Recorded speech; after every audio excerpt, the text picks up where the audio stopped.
Hello guys, and welcome back to Titanium Cat Airsoft. This is the third part of my FN57 beautification challenge, and this time, since I've done the comp, I can put that aside, and I'm gonna modify the actual gun. What I've got planned is I'm going to spray paint the lower only, maybe the top, I haven't decided yet. Gonna spray paint the lower. And the parts I'm going to spray is where I haven't masked off, obviously. And the parts where I've masked, I'm going to stipple. And I'm also going to stipple this part. And as you can see, I've drawn on the front, I'm going to stipple this part as well. And once I've stippled these two, I'm going to decide if I'm going to spray paint the rest of the slide. So for now, I've decided that I'm going to go for this color. It's called... there we go. It's called the steel color. It's basically a kind of dark metallic silver, and I hope it turns out well. I chose this color because it's kind of like cyber and futuristic, which suits this cyber and futuristic gun. So I'm gonna take this thing apart and spray it. To field strip this gun, all you have to do is pull back this button and the whole slide comes off. This is the lower part. There's a lot of plastic in it and a lot of pot metal, so I hope it lasts. But one thing I want to note is that it does not have an outer barrel, since the caliber of this actual gun is 5.7, which is very close to 6mm BBs, which we use. So the outer barrel is just the same thing as the inner barrel. So to take the barrel out, you just pull back like a normal gun and pull it out, and the recoil spring is actually outside the barrel, like a PPK or a Makarov. And as you can see, it's just one barrel, no outer barrels. And then we can see here that the blowback housing, only this part up to this line, is metal. All this inner frame which comes out is plastic, unlike the real deal. And one thing I really want to note is that the blowback housing looks like it's got a hole at the back. If we pull back, you can see. And I thought this was broken, and therefore I got another one, which I sold now, and that one is the same. It doesn't seem to affect the blowback, so I guess they all come like this, unless I'm wrong, someone tell me. And in order to take out this whole inner working, you just unscrew this, and I think you unscrew that screw, I can't remember, and all this lifts out. But I'm not going to take this out. I'm going to be taking out the hammer housing and all this rubbish, and I'm going to do that off cam. I'm pretty sure you just knock out these pins. So I'm going to get to it. Right guys, I've disassembled the whole thing, and I've touched up some of the masking tape for parts that I don't want to spray, and I've kind of tried my best to wrap up the insides, and I've attached a wire so I can dangle it while spraying. And here's all the here's all the internals in my trusty magnetic tray, highly recommended. And I usually try and set out everything in the order I took out from. It doesn't look like it, but it is. So I'm gonna go and prime it and spray it with my paint. Here I'm showing you quickly what it looks like after it's primed.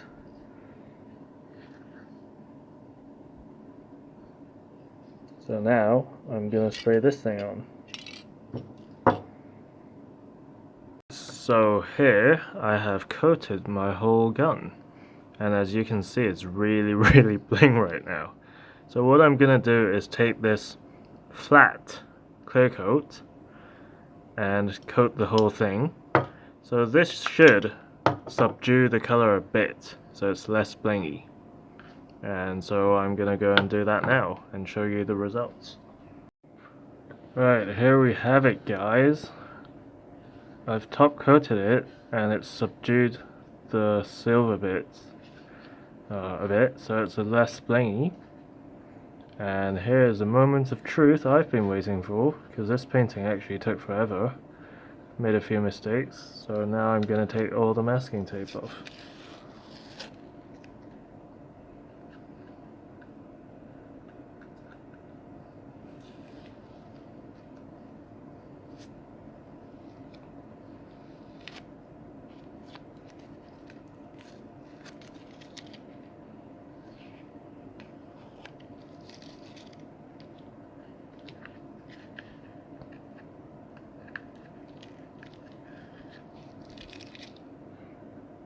You can already see the two-tone color, and this is all going to get stippled so that it's going to be even blacker.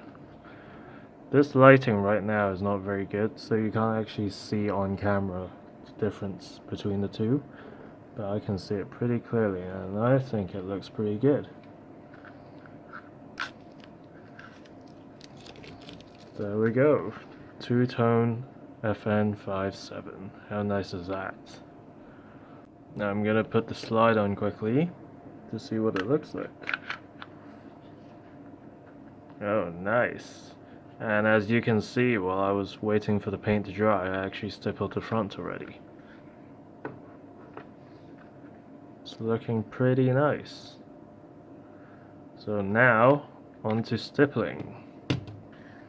In order for me to stipple, I'm first going to take my Dremel tool and Dremel out all these existing patterns, get rid of this, and flatten all these with my Dremel. And I'm going to do the same on the slide, get rid of these ridges.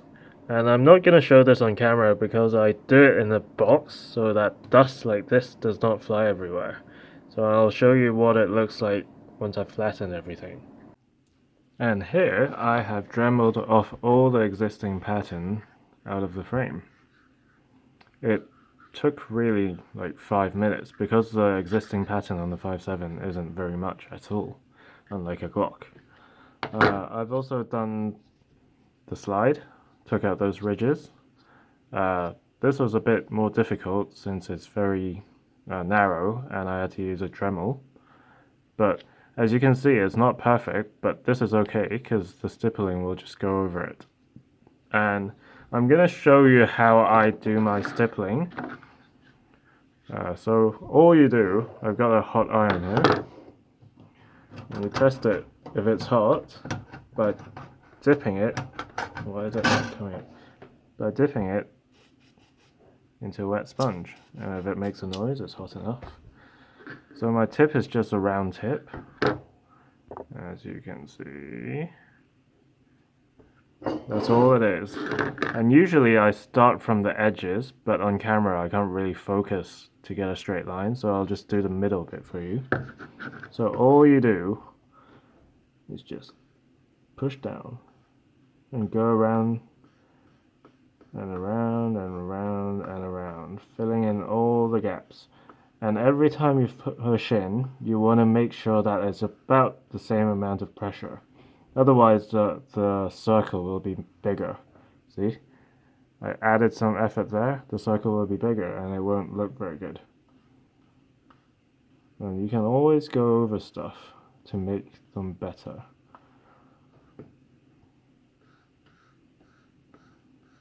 So I am going to once again do this off camera because it's kind of hard having a camera in front of me to do this. And also I want to note, always do this in a well ventilated area and wear a mask. So see you when this is done. Just want to share with you the last bit of the frame. This is always my favorite part since I've finally done it. But literally the whole frame I've just been doing this. That's all I've done.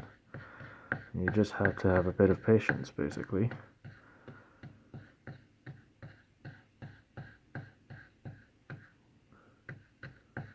That's all you do.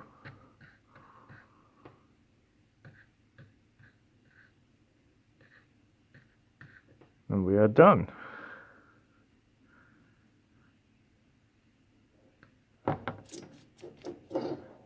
So, the next thing you do is, since there's a lot of burrs, that looks pretty good, by the way, if I may say so myself.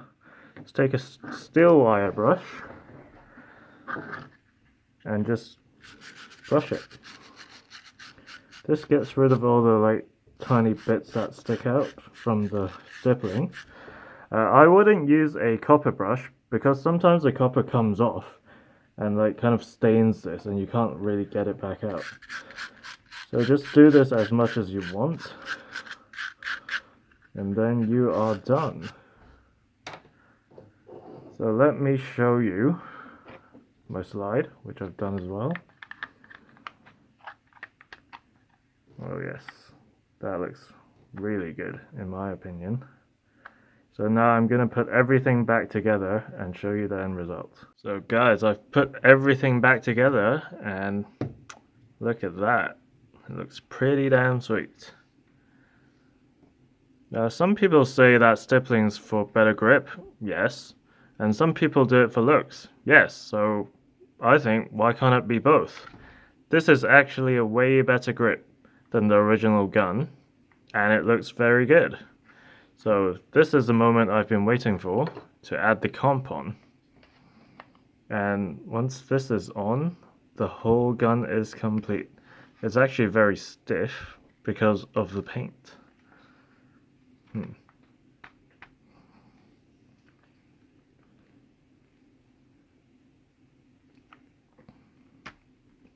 And guys, there we go, my complete gun.